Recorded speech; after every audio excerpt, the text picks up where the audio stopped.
الأغصان غرد مدى الأزمان عن أهل وحي الله عن حملة القرآن يا بلبل الأغصان غرد مدى الأزمان عن أهل وحي الله عن حملة القرآن في عالم الإنسان كل له ميدان وليس أعلى شان من حملة القرآن. بسم اللہ الرحمن الرحیم. قد سمع اللہ قول التی تجادلک فی زوجها وتشتکی الی اللہ. ایک صحابیہ تھیں حضرت خولہ بنت ثعلبہ رضی اللہ تعالی عنہا. ان کے شوہر نے ان سے زہار کیا. زہر کہتے ہیں پیٹھ کو، اور زہار کہتے تھے کہ کوئی شخص اپنی بیوی سے کہہ دے کہ تمہاری پیٹھ جو ہے وہ میری ماں کی پیٹھ جیسی ہے، تو یہ سمجھا جاتا تھا کہ گویا اس نے اپنی بیوی کو ماں کہہ دیا تو اب وہ اس کے لیے حرام ہو گئی. تو ایک مسلمان ہمارے بھائی نے، صحابی نے اس سے زہار کر دیا، اور کر کے تو اس نے کہا کہ بھائی اب تو میں کہہ بیٹھا ہوں تو اب تو تم میری ماں کی طرح ہو گئی ہو، لہذا میرا تم سے کوئی تعلق نہیں.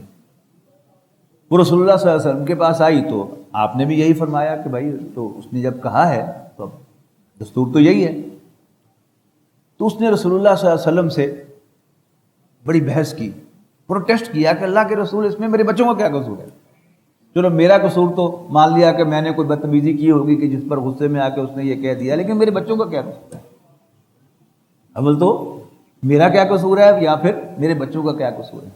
اس پر پھر یہ آیات نازل ہوئی. نبی اکرم صلی اللہ علیہ وسلم نے اس عورت کی بڑی تعریف کی کہ جس کے پروٹیسٹ نے ساتوں آسمانوں کو ہلایا اور اللہ تعالیٰ کا عرش جو ہے وہ بھی ہلا اس کی بحث سے. اور پھر اللہ تعالیٰ نے یہ آیات نازل فرمائیں. فرمایا قد سمع اللہ قول التی تجادلک فی زوجها. اللہ تعالیٰ نے سن لی بات اس عورت کی کہ جو اے نبی آپ سے بحث کر رہی تھی اپنے شوہر کے سلسلے میں. وتشتکی الی اللہ، اور اللہ تعالیٰ سے فریاد کر رہی تھی. واللہ یسمع تحاورکما، اور اللہ تعالیٰ تم دونوں کی گفتگو سن رہا تھا. ان اللہ سمیع بصیر، بے شک اللہ تعالیٰ سننے والا دیکھنے والا ہے. الذین یظاہرون منکم من نسائہم ما ہن امہاتہم. اب حکم آ گیا باقاعدہ، وہ تو یعنی عرب کی ایک روایت تھی نا جو چل رہی تھی، اب حکم آ گیا اللہ تعالیٰ کی طرف سے. وہ لوگ کہ جو اپنی بیویوں کے ساتھ زہار کرتے ہیں وہ ان کی مائیں نہیں ہیں. ان امہاتہم الا اللہ ولدنہم، ان کی مائیں صرف وہی ہیں جنہوں نے ان کو جنا ہے. وَإِنَّهُمْ لَيَقُولُونَ مُنْكَرًا، یقیناً وہ سخت ناپسندیدہ بات کہہ رہے ہیں، من القول ذو سے وزورا، اور جھوٹ کہہ رہے ہیں. they are not at all their mothers. وَإِنَّ اللَّهَ لَعَفُوٌّ غَفُورٌ، اور بے شک اللہ تعالیٰ درگزر کرنے والا، معاف کرنے والا اور بخشنے والا ہے. والذین یظاہرون من نسائہم ثم یعودون لما قالوا فتحریر رقبۃ من قبل ان یتماسا. وہ لوگ جو اپنی بیویوں سے زہار کرتے ہیں اور پھر رجوع کرتے ہیں اس سے اپنے کہے ہوئے پر، تو ان کے ذمے ہے غلام کو آزاد کرنا اس سے پہلے کہ وہ ایک دوسرے کو چھوئیں. ذالکم توعظون بہ، یہ وہ بات ہے جس کی تمہیں وصیت کی جاتی ہے. واللہ بما تعملون خبیر، اور جو کچھ بھی تم کرتے ہو اللہ تعالیٰ اس سے باخبر ہے. فمن لم یجد، اور جو غلام نہ پائے آزاد کرنے کے لیے، فصیام شہرین متتابعین، تو ان کے ذمے مسلسل 2 مہینوں کے روزے ہیں، من قبل ان یتماسا، اس سے پہلے کہ وہ ایک دوسرے کو چھوئیں. فمن لم یستطع فاطعام 60 مسکینا، اور جو کوئی اتنی طاقت بھی نہ رکھتا ہو کہ 2 مہینے کے روزے رکھ سکے، فاطعام 60 مسکینا، تو پھر اس کے ذمے 60 مسکینوں کو کھانا کھلانا ہے. ذالکم لتؤمنوا باللہ ورسولہ، یہ اس لیے کہ راسخ ہو تمہارا اللہ اور اس کے رسول پر ایمان. وتلک حدود اللہ، اور یہ اللہ کی حدیں ہیں. یہ جو بڑی گہری بات ہے جو کہی گئی ہے کہ تمہارا اللہ اور اس کے رسول پر ایمان راسخ ہو جائے، تم اللہ اور اس کے رسول پر ایمان لاؤ. دیکھیے نکاح کیا چیز ہے؟ ایک عورت جو ہے وہ آپ کے لیے حلال ہو جاتی ہے کس بنیاد پر؟ اللہ اور اس کے رسول نے اس کو حلال قرار دیا ہے. اور طلاق ہو گئی تو اللہ اور اس کے رسول نے اس کو بیان کر دیا ہے، تو بیان ہو گئی. تو اللہ تعالیٰ اور اس کے رسول کے ان احکامات کو فالو کرنا دلیل ہے اس بات کی کہ we believe in them. سمجھے نا؟ اب جو معاشرے وہ اس ہدایت سے بری ہیں تو ان کا کیا ہے؟ گندی گند ہے، گندگی ہی گندگی ہے. لیکن یہاں کیا ہے؟ یعنی ایک عورت وہ اللہ اور اس کے رسول کی اجازت سے حلال ہو جاتی ہے، اور جب اللہ اور اس کے رسول کہہ دیتے ہیں کہ اب وہ تمہاری بیوی نہیں ہے تو وہ بیوی نہیں رہتی. اور یہ اللہ تعالیٰ کا بڑا شکر ہے کہ آج بھی اس گئے گزرے دور میں الحمدللہ مسلمان جو ہے جب اس کی منہ سے طلاق کا لفظ نکل جاتا ہے تو وہ بھاگتا ہے مفتی صاحب کے پاس پوچھنے کے لیے کہ اب وہ میری بیوی ہے کہ نہیں ہے. اس کا مطلب کیا ہے کہ الحمدللہ ہم اللہ اور اس کے رسول پر ایمان رکھتے ہیں. ذالک لتؤمنوا باللہ ورسولہ وتلک حدود اللہ، اور یہ اللہ کی حدیں ہیں. وللکافرین عذاب علیم، اور کافروں کے لیے دیکھ دردناک عذاب ہے. ان الذین یحادون اللہ ورسولہ، بے شک وہ لوگ جو اللہ اور اس کے رسول کی مخالفت کرتے ہیں، کبتوا کما کبت الذین من قبلہم، وہ ذلیل و خوار کیے جائیں گے جیسے ذلیل و خوار کیے گئے تھے ان سے پہلے. وقد انزلنا آیات بینات، اور ہم نے نازل کر دی ہیں صاف اور صریح آیات. وللکافرین عذاب مہین، اور کافروں کے لیے ایک توہین آمیز ہیوملیٹنگ پنشمنٹ ہے. یوم یبعثہم اللہ جمیعا، جس دن اللہ تعالیٰ ان سب کو جمع کرے گا. فینبئہم، پھر ان جتلائے گا بما عملوا، ان کی کرتوتیں. احصاہ اللہ، اللہ تعالیٰ نے ان کو گن رکھا ہے سب کو. ونسوہ، لیکن وہ بھولے ہوئے ہیں. واللہ علی کل شیء شہید، اور اللہ تعالیٰ ہر چیز پر گواہ ہے. الم تر ان اللہ یعلم ما فی السماوات و ما فی الارض. اب ایک اور مضمون آ رہا ہے، وہ ہے نجوہ کا مضمون. نجوۃ کہتے ہیں بلندی کو.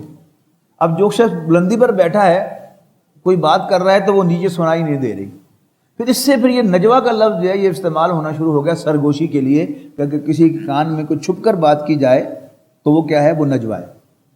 اب اس کے لیے تمہید باندھی جا رہی ہے کہ بے شک اللہ تعالیٰ جانتا ہے جو کچھ آسمانوں میں اور جو زمین میں. ما یکون من نجوہ ثلاثۃ الا هو رابعہم، اور نہیں ہوتے کوئی تین آدمی سرگوشی کرتے ہوئے مگر ان میں چوتھا اللہ تعالیٰ ہوتا ہے. ولا خمسۃ، اور پانچ نہیں ہوتے الا هو سادسہم، مگر ان میں چھٹا اللہ ہوتا ہے. ولا ادنی من ذلک ولا اکثر، اور نہ ان سے کم نہ زیادہ الا هو معہم، مگر یہ کہ وہ ان کے ساتھ ہوتا ہے. اینما کانوا، جہاں کہیں بھی وہ ہوں. ثم ینبئہم بما عملوا یوم القیامہ، پھر قیامت کے دن اللہ تعالیٰ انہیں جتلائے گا ان کی کرتوتیں. ان اللہ بکل شیء علیم، بے شک اللہ تعالیٰ ہر چیز کا جاننے والا ہے. الم تر الی الذین نہوا عن النجوى، کیا اے نبی آپ نے ان کو نہیں دیکھا جن کو منع کیا گیا تھا سرگوشیوں سے. ثم یعودون لما نہوا عنہ، پھر وہ دہراتے ہیں وہی جس سے انہیں منع کیا گیا تھا. وتناجون بالاثم والعدوان ومعصیۃ الرسول، اور وہ سرگوشیاں کرتے ہیں گناہ، زیادتی اور اللہ کے رسول کی نافرمانی کو پروموٹ کرنے کے لیے. اب یہ پہلے میں پڑھتا تھا تو بڑا حیران ہوتا تھا میں کہ مسلمانوں سے بات ہو رہی ہے اور کہا جا رہا ہے کہ منع کیا جا رہا ہے اللہ کے رسول کی نافرمانی کو پروموٹ کرنے سے. لیکن جب ڈاکٹر صاحب سے پڑھی یہ آیات تو پتہ چلا کہ یہ منافقین کے بارے میں ہے، اور منافقین بلا شبہ نبی اکرم صلی اللہ علیہ وسلم کی نافرمانی کو پروموٹ کرتے ہیں. ابھی نفاق کا مضمون پہلے آیا تو نفاق کو بھی اچھی طرح سمجھ لینا چاہیے کہ نفاق کے لفظی معنی یہ نفق سے نکلا ہے. نون فا قاف کا مادہ جو ہے یہ نفق کہتے ہیں سرنگ کو جس کے دو منہ ہوتے ہیں. نافقہ کہتے ہیں گو کے بل کو جس کی بھی دو اوپننگز ہوتی ہیں، اگر کتے ادھر سے آئیں تو ادھر سے بھاگ جاتی ہے. نفاق کیا ہے؟ دو رخا پن انسان کا. کوئی شخص جو ہے وہ دنیا بھی چھوڑنا نہیں چاہتا اور آخرت میں بھی پانا چاہتا ہے. چوپڑیاں دو نہیں ہو سکتی. اگر تم واقعی آخرت میں کامیاب ہونا چاہتے ہو تو پھر تمہیں دنیا کی قربانی دینی پڑے گی. جہاں کلیش آئے کم سے کم دنیا اور آخرت کا، سورہ حدید میں تو ہم پڑھ کے آئے ہیں نا کہ پھر تم دے دو سارا کچھ، لگ جاؤ اللہ کے راستے میں. لیکن کم سے کم جہاں دین اور دنیا کا کلیش آئے تو پھر دین کو پکڑ لو اور دنیا کو چھوڑ دو، آخرت کو تھام لو، دنیا کو چھوڑ دو. یہ تقاضا ہے. لیکن جو دو رخا پن ہے کہ وہ کوئی شخص جو ہے، ہماری اکثریت یہی چاہتی ہے، ہم آخرت میں بھی کامیابی چاہتے ہیں لیکن دنیا میں سے کچھ لوز نہیں کرنا چاہتے. یہ گھاٹے کا سودا ہے. تو یہی اصل میں نفاق ہے. اچھا، لیکن نفاق کے اندر جو رئیس المنافقین ہے حضور صلی اللہ علیہ وسلم کی سیرت میں سمجھ لیجئے، وہ شخص ہے عبداللہ ابن ابی. اس کا تعارف کیا ہے؟ وہ مدینہ منورہ میں جو دو سنز آف دی سوائل قبیلے تھے، اوس اور خزرج، ان میں سے بڑا قبیلہ تھا خزرج. وہ خزرجی سردار تھا اور بہت امیر آدمی تھا. نبی اکرم صلی اللہ علیہ وسلم کی تشریف آوری سے پہلے مدینے والوں نے اسے اپنا بادشاہ بنانے کا فیصلہ کر لیا تھا اور اس کے لیے تاج بھی تیار ہو چکا تھا، لیکن رسول اللہ صلی اللہ علیہ وسلم بے تاج بادشاہ کی حیثیت سے تشریف لے آئے. اب جو اس کو حسد ہوا رسول اللہ صلی اللہ علیہ وسلم سے، اور اس نے دل سے حضور صلی اللہ علیہ وسلم کو کبھی ریکگنائز نہیں کیا. اور یہ آج بھی ٹرو ہے. یعنی دو دوست ہوں، کتنے ہی گہرے دوست ہوں، ہم عمر ہوں، ایک ہی محلے کے رہنے والے ہوں، کٹھے پرائمری پاس کی، کٹھے مڈل کیا، میٹرک کیا، ایف ایس سی کیا، بی ایس سی کیا، ایم ایس سی کیا، ایک ہی ڈپارٹمنٹ میں ان کو جاب مل گیا گریڈ 17 میں، 2 پروموشن بھی اکٹھی ہو گئی. اب تیسری پروموشن جو ہے وہ ڈائریکٹر کی جاب ہے، ایک پوسٹ ہے اور یہ 2 کینڈیڈیٹ ہیں. ان میں سے ایک جو ہے اس کو جاب ملے گی تو اس کا ورسٹ دشمن کون ہوگا؟ اس کا جگری یار. یعنی یہ اللہ تعالیٰ نے ایک ایسی کمزوری انسان کی بنائی ہے کہ بس اللہ تعالیٰ ہی طاقت دے انسان کو تو انسان اس پر قابو پا سکتا ہے، ورنہ یعنی وہ انسان سے ہضم نہیں ہوتا. تو عبداللہ ابن ابی turn to be the worst enemy of رسول اللہ صلی اللہ علیہ وسلم. وجہ وہی میں نے آپ کو بتا دی. اب جو پہلے پارے میں ہم پڑھ کے آئے نا دوسرے رکوع میں، وَإِذَا قِيلَ لَهُمْ لَا تُفْسِدُوا فِي الْأَرْضِ قَالُوا إِنَّمَا نَحْنُ مُصْلِحُونَ، اس کی میں آپ کو مثال دیتا ہوں کہ رسول اللہ صلی اللہ علیہ وسلم نے کوئی بات فرمائی اور اس پر حضور کی محفل میں بیٹھا وہ کامنٹ پاس کرتا تھا، آفٹر آل یہ بھی تو اللہ، یہ بھی تو انسان ہی ہے نا، ان کی بھی تو ضروریات ہیں نا. اچھا اب کسی نے مسلمان نے ٹوکا یہ کیا بکواس کیا تم نے؟ کہتا اصل میں تمہاری مینٹیلٹی گندی ہے، میں نے تو اس لیے کہا ہے کہ وہ انسان ہے کہ شخصیت پرستی پیدا نہ ہو جائے. اب پڑھیے اس آیت کو کہ جب ان سے کہا جاتا ہے کہ زمین میں فساد نہ پھیلاؤ تو کہتے ہیں نہیں نہیں نہیں ہم تو اصلاح کر رہے ہیں. اس پر پھر قرآن مجید میں جو اللہ کا غضب بھڑکتا ہے، الا انہم هم المفسدون، سن لو کہ یہی مفسد ہیں، فساد ڈالنے والے ہیں، ولکن لا یشعرون، لیکن انہیں شعور نہیں ہے. اچھا اب وہ رسول اللہ صلی اللہ علیہ وسلم کی نافرمانی کو پروموٹ کرنے کے لیے سازشیں کرتا تھا. اور جو بھی لوگ، اچھا یہ بھی ایک بات ہوتی ہے کہ ظاہر ہے جو باس ہوتا ہے وہ کبھی ڈانٹتا بھی ہے، سرزنش بھی کرتا ہے.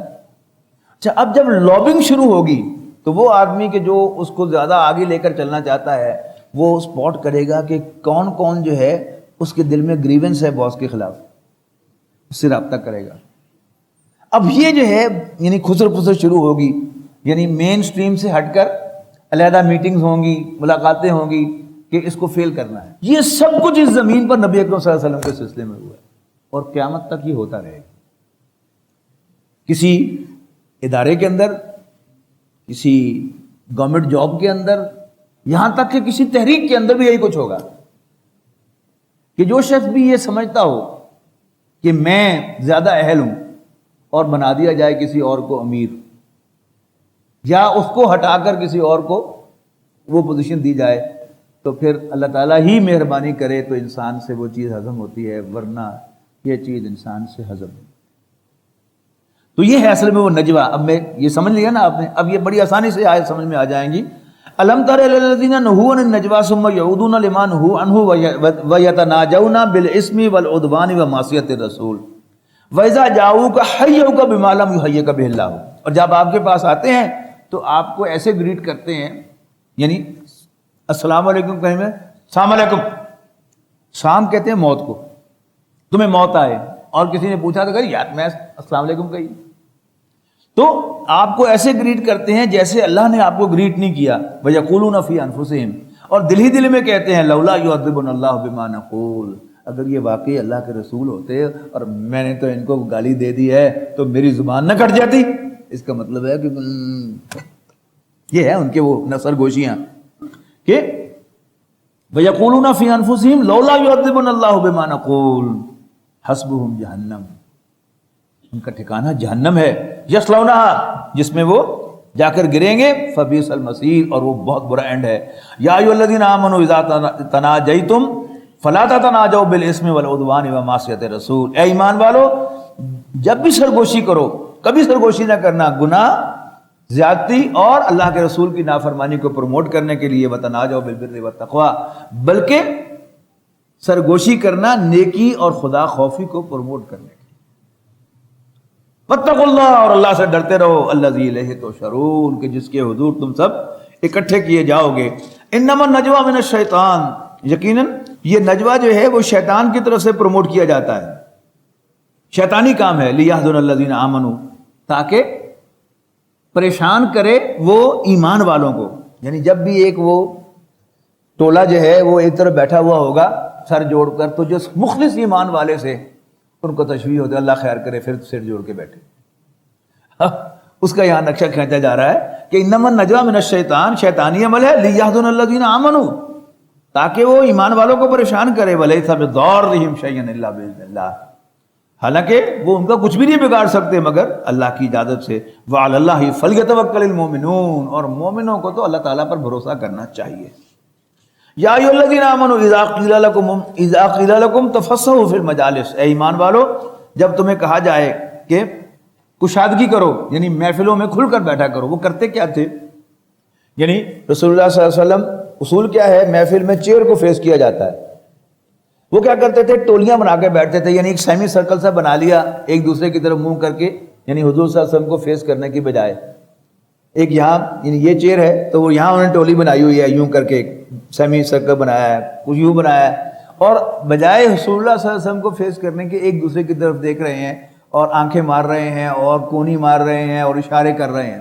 تو جب کہا جائے کہ کھل کر بیٹھو تو ففصحوا، کھل کر بیٹھ جایا کرو، یفصح اللہ لکم، اللہ تعالیٰ تمہارے دلوں میں کسادگی پیدا کرے گا۔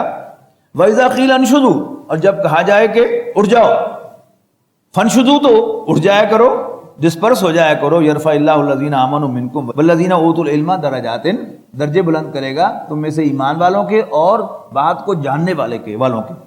واللہ بما تعملون خبیر، اور جو کچھ بھی تم کرتے ہو اللہ تعالیٰ اس سے باخبر ہے۔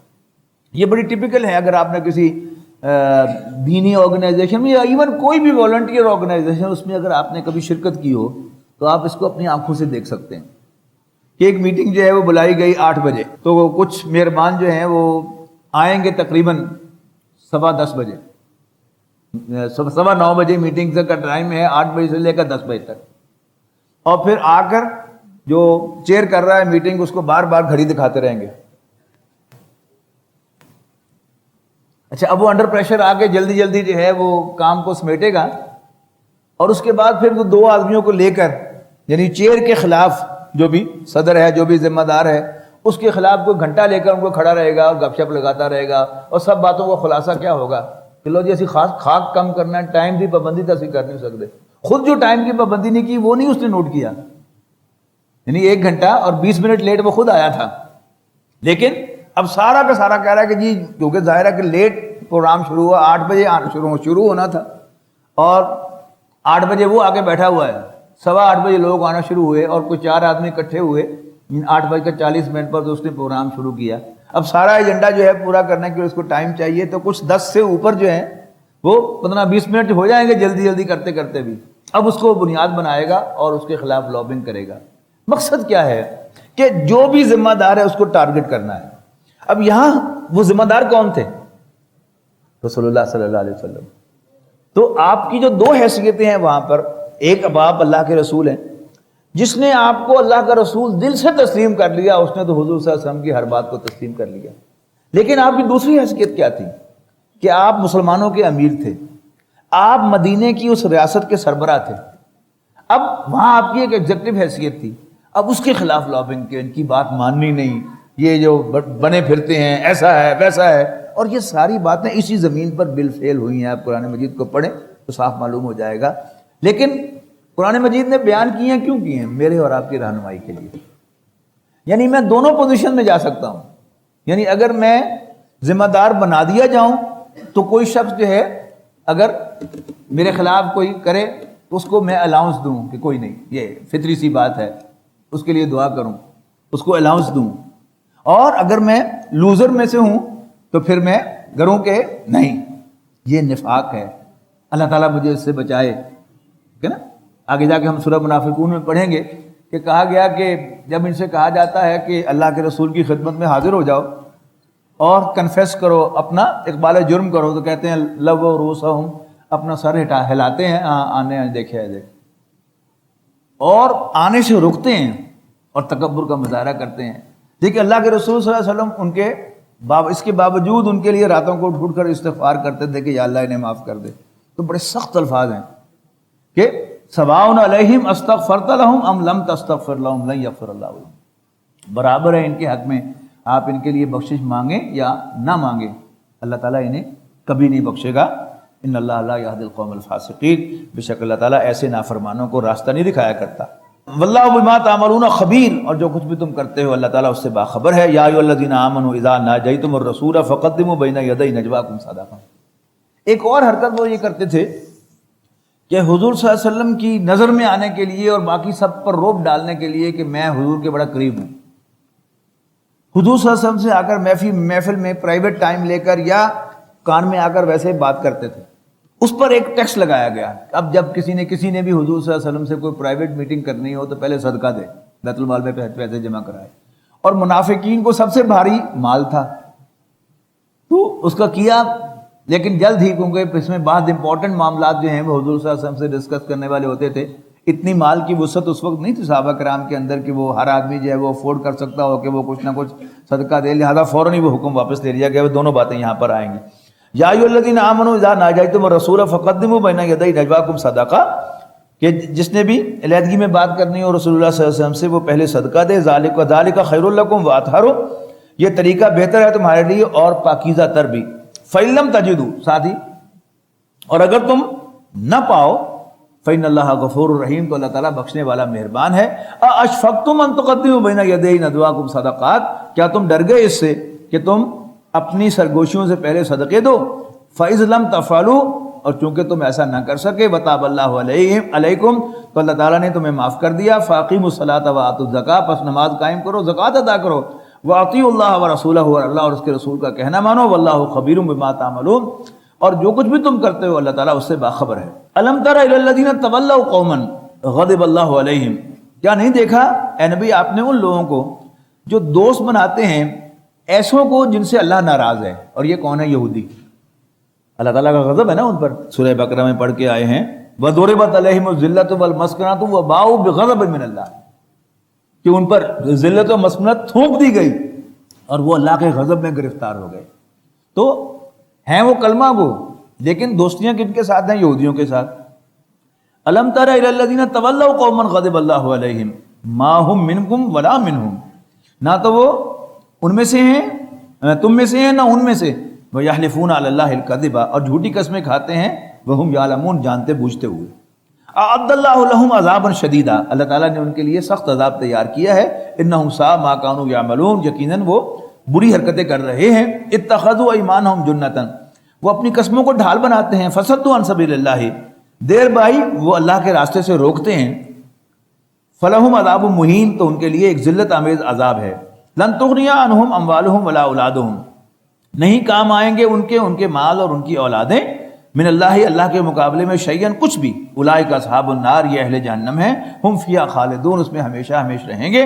یوم یبعثہم اللہ جمیعا، جس دن دوبارہ اٹھائے گا اللہ تعالیٰ ان سب کو. فیحلفون، اس وقت بھی قسمیں کھائیں گے. لہو، اللہ کے سامنے. کما یحلفون لکم، جیسے اے مسلمانوں تمہارے سامنے قسمیں کھاتے ہیں. ویحسبون انہم علی شیء، اور سمجھیں گے کہ ان کی کوئی بیس ہے. they have a point. الا انہم الکاذبون، سن لو، آگاہ ہو جاؤ کہ یہ جھوٹے ہیں. استحوذ علیہم الشیطان، شیطان ان پر مسلط ہو چکا ہے.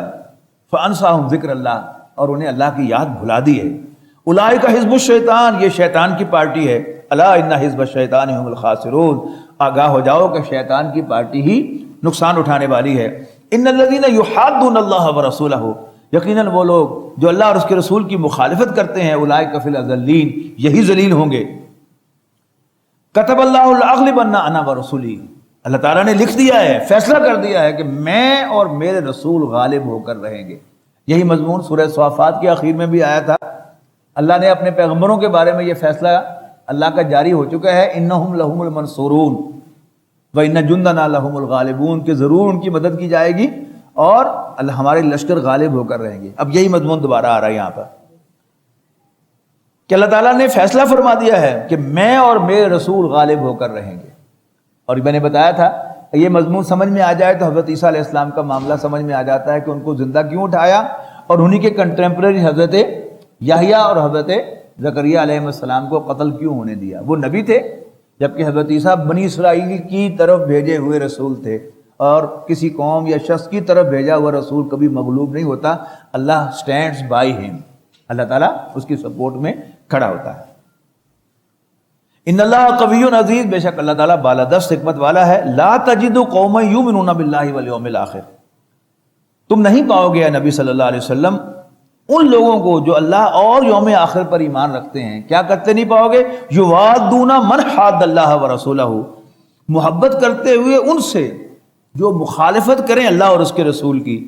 ولو کانوا آباءہم، بڑی سخت آیت ہے یہ، خواہ وہ ان کے اپنے باپ ہوں، او ابناہم یا اپنے بیٹے ہوں، او اخوانہم یا بھائی ہوں، وہ عشیرتہم یا رشتہ دار ہوں، اولئک کتب فی قلوبہم الایمان، یہی وہ لوگ ہیں جن کے دلوں میں اللہ تعالیٰ نے ایمان کو لکھ دیا ہے۔ وَأَيَّدَهُم بِرُوحٍ مِّنْهُ، اور ان کی تائید فرمائی ہے اپنی طرف سے روح کے ذریعے۔ وَيُدْخِلُهُمْ جَنَّاتٍ تَجْرِي مِن تَحْتِهَا الْأَنْهَارُ، اور اللہ تعالیٰ داخل کرے گا انہیں ان باغات میں جن کے نیچے نہریں بہتی ہوں گی، خالدین فیہا، ہمیشہ ہمیشہ ان میں رہنے کے لیے۔ رضی اللہ عنہم ورضوا عنہ، اللہ ان سے راضی ہوگا، وہ اللہ سے راضی ہوں گے۔ اولئک حزب اللہ، یعنی پہلے فرمایا تھا نا حزب الشیطان، اللہ کی شیطان کی پارٹی، یہاں کیا ہے؟ یہ حزب اللہ، یہ اللہ کی پارٹی ہے۔ الا ان حزب اللہ هم المفلحون، اور اللہ کی پارٹی ہی فلاح پانے والی ہے۔ وَلَقَدْ يَسَّرْنَا